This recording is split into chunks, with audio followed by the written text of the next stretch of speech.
ಇವತ್ತು ಪ್ರಧಾನಮಂತ್ರಿಗಳು ಅವ್ರು ಕೊಟ್ಟಿರ್ತಕ್ಕಂಥ ಪ್ರತಿಯೊಂದು ಕಾರ್ಯಕ್ರಮಗಳು ಕೂಡ ಸರ್ವಸ್ಪರ್ಶಿ ಸರ್ವವ್ಯಾಪ್ತಿ, inclusive development with last mile delivery. This is the agenda of the Honorable Prime Minister Narendra Modi ji. ಈ ಒಂದು ವಿಷನ್ ಅನ್ನು ಇಟ್ಕೊಂಡು ಇವತ್ತು ಪ್ರಧಾನಮಂತ್ರಿ ನರೇಂದ್ರ ಮೋದಿ ಜಿ ಅವರು ದೇಶವನ್ನು ಮುನ್ನಡೆಸ್ತಾ ಇರ್ತಕ್ಕಂಥದ್ದು. ಇವತ್ತು ಮುಸಲ್ಮಾನರ ಬಗ್ಗೆ ಬಹಳಷ್ಟು ಭಾಷಣ ಮಾಡ್ತಾರಲ್ಲ ಇವತ್ತು ಕಾಂಗ್ರೆಸ್ ಪಕ್ಷದವರು. ಟ್ರಿಪಲ್ ತಲಾಖನ್ನು ಹೊಡೆದಾಕಿರ್ತಕ್ಕಂಥವ್ರು ಭಾರತೀಯ ಜನತಾ ಪಾರ್ಟಿ ಕೇಂದ್ರದಲ್ಲಿ ಬಂದ ಮೇಲೆ ನರೇಂದ್ರ ಮೋದಿಜಿಯವರ ತೆಗೆದುಕೊಂಡಿರ್ತಕ್ಕಂಥ ಒಂದು ದಿಟ್ಟ ನಿರ್ಣಯ ಇವತ್ತು ಕಾಂಗ್ರೆಸ್ನವ್ರು ಯಾವತ್ತೂ ಕೂಡ ಪಶ್ಚಿಮದ ಮುಸಲ್ಮಾನರ ಬಗ್ಗೆ ಯಾವತ್ತೂ ಕೂಡ ಮಾತನಾಡೋದಿಲ್ಲ. ಆದರೆ ಪಶ್ಚಿಮದ ಮುಸಲ್ಮಾನರನ್ನು ಕೂಡ ಏನು ಅತ್ಯಂತ ಹಿಂದುಳಿದಿದ್ದಾರೆ. ಇವರ ಏಳಿಗೆ ಬಗ್ಗೆನೂ ಕೂಡ ಚಿಂತನೆ ಮಾಡ್ತಾ ಇರ್ತಕ್ಕಂಥದ್ದು ಪ್ರಧಾನಮಂತ್ರಿ ನರೇಂದ್ರ ಮೋದಿಜಿಯವರ ಹೊರತು ಕಾಂಗ್ರೆಸ್ ಪಕ್ಷರು ಯಾವತ್ತೂ ಕೂಡ ಈ ನಿಟ್ಟಿನಲ್ಲಿ ಚಿಂತನೆ ಮಾಡಿರಲಿಲ್ಲ. ಹಾಗಾಗಿ ಹಿಂದುಳಿದ ವರ್ಗಗಳ ಬಗ್ಗೆ ಆಗಲಿ, ಪರಿಶಿಷ್ಟ ಜಾತಿ ಪರಿಶಿಷ್ಟ ಪಂಗಡಗಳ ಬಗ್ಗೆ ಆಗಲಿ ಮಾತನಾಡ್ತಕ್ಕಂಥ ನೈತಿಕತೆ ಯೋಗ್ಯತೆ ಇತ್ತು ರಾಜ್ಯದ ಮುಖ್ಯಮಂತ್ರಿಗಳು ಸಿದ್ದರಾಮಯ್ಯನವ್ರಿಗೂ ಇಲ್ಲ, ಕಾಂಗ್ರೆಸ್ ಪಕ್ಷದವ್ರಿಗೂ ಇಲ್ಲ. ಇದನ್ನು ಸ್ಪಷ್ಟವಾಗಿ ಹೇಳ್ತಾನೆ.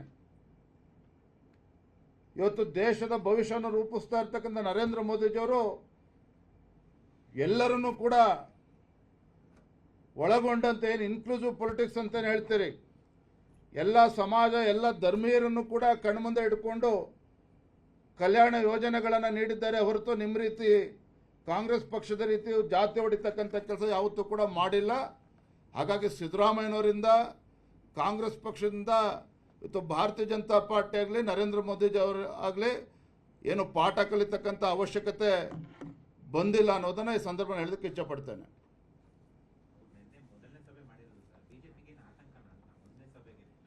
ಕಾಂಗ್ರೆಸ್ ಬಗ್ಗೆ ಆತಂಕ ಪಡ್ತಕ್ಕಂಥ ಅವಶ್ಯಕತೆ ಇಲ್ಲ ರೀ. ಇವತ್ತು ಪ್ರಶ್ನೆ ಇರ್ತಕ್ಕಂಥದ್ದು ನಮ್ಮ ಪ್ರಧಾನಮಂತ್ರಿ ನರೇಂದ್ರ ಮೋದಿಜಿಯವರು ಎಲ್ಲ ಸಮುದಾಯಗಳ ಬಗ್ಗೆ ಒಂದು ಪ್ರಾಮಾಣಿಕ ಕಳಕಳಿ ಇಟ್ಕೊಂಡು ಇವತ್ತು ಕೆಲಸವನ್ನು ಮಾಡ್ತಾ ಇದ್ದಾರೆ, ಯೋಜನೆಗಳನ್ನು ನೀಡ್ತಾ ಇದ್ದಾರೆ. ಸಿದ್ದರಾಮಯ್ಯಿಂದ ಆಗಲಿ ರಾಹುಲ್ ಗಾಂಧಿಯಿಂದ ಆಗಲಿ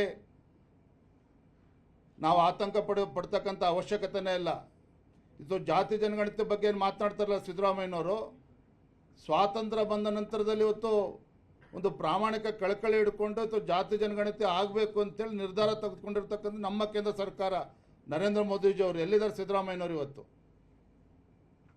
ಇದೇ ರಾಹುಲ್ ಗಾಂಧಿ ಅವರು ಕೂಡ ಮನಮೋಹನ್ ಸಿಂಗ್ ಅವರಿದ್ದಾಗ ಜಾತಿ ಜನಗಣತಿ ಆಗಬೇಕು ಅಂತ ಹೇಳಿದಾಗ ರಾಹುಲ್ ಗಾಂಧಿ ಅವರು ಅವತ್ತು ಕೂಡ ವಿರೋಧ ಮಾಡಿದರು.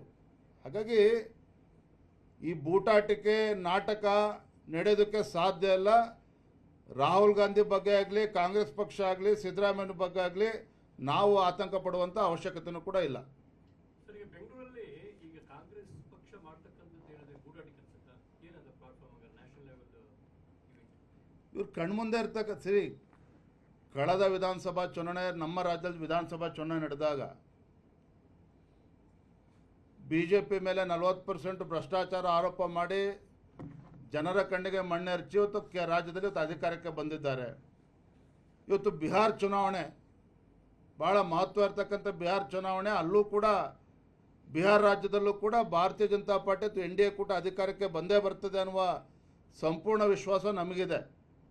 ಆ ಚುನಾವಣೆ ಹಿನ್ನೆಲೆಯಲ್ಲಿ ಈ ಡ್ರಾಮಾಬಾಜಿ ನಡೀತಾ ಇದೆ ಹೊರತು ಇವರಿಗೆ ಕಾಂಗ್ರೆಸ್ ಪಕ್ಷದವರಿಗೆ ಹಿಂದುಳಿದ ವರ್ಗಗಳ ಬಗ್ಗೆ ಆಗಲಿ ಪರಿಶಿಷ್ಟ ಜಾತಿ ಪರಿಶಿಷ್ಟ ಪಂಗಡಗಳ ಬಗ್ಗೆ ಆಗಲಿ ಪ್ರಾಮಾಣಿಕವಾಗಿರ್ತಕ್ಕಂಥ ಕಳಕಳಿ ಇಲ್ಲ ಅನ್ನೋದು ಮಾತ್ರ ನಮ್ಮ ವಾದ. ಪಕ್ಷದಲ್ಲಿ ಕುದುರೆ ವ್ಯಾಪಾರ ನಡೀತಾ ಇದೆ ಅನ್ನೋ ಆರೋಪವನ್ನು ಕೇಳಿಬರ್ತಾ ಇದೆ. ಯಾವ ಪಕ್ಷದಲ್ಲಿ? ಬಿಜೆಪಿ ಆಪರೇಷನ್ ಕಮಲ ನಡೀತಾ ಇದೆ. ಒಳಗೆ 50ರಿಂದ 55 ಸಂಪರ್ಕ ಮಾಡಿದ್ದಾರೆ ಅಂತ ನೋಡಿ. ಕಾಂಗ್ರೆಸ್ ಪಕ್ಷದಲ್ಲಿ ಒಳಬೇಗುದಿಯುತ್ತೆ ನೋಡ್ತಾ ಇದ್ದೀರಿ. ಆಡಳಿತ ಪಕ್ಷದಲ್ಲಿ ಇವತ್ತು ಶಾಸಕರು ಕೂಡ ಹತಾಶರಾಗಿದ್ದಾರೆ. ಯಾರ ಪರ ವಕಾಲತ್ ವಹಿಸಬೇಕು, ಸಿದ್ದರಾಮಯ್ಯನವ್ರ ಪರವಾಗಿರಬೇಕೋ, DK ಶಿವಕುಮಾರ್ ಪರವಾಗಿರಬೇಕೋ, ಅಥವಾ ಇನ್ನು ಯಾರ ಪರವಾಗಿ ವಕಾಲತ್ ವಹಿಸಬೇಕು ಅಂತೇಳಿ ಶಾಸಕರಿಗೆ ಗೊಂದಲ ಆಗ್ತಾ ಇದೆ.